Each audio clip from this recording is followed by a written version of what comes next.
របស់ខ្ញុំសូមញាតិចំណាយរបស់ខ្ញុំ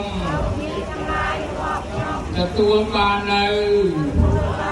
សេចក្តីសុខចរញាតាបិតា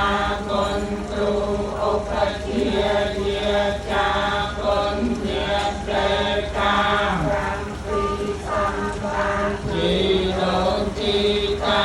រួមនៅព្រៃណាលោកម្ចាស់ចែកខាងសូមជូនអ្នកផលកុសលកាន់សូ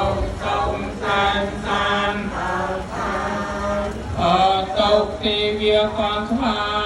នៃវេកយងសាពេលរកម្មមេសាថាជីវន្តាអារហេតុកាអើយជានាងសាពេ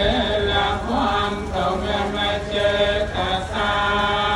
ទេសូមអនុមោទនា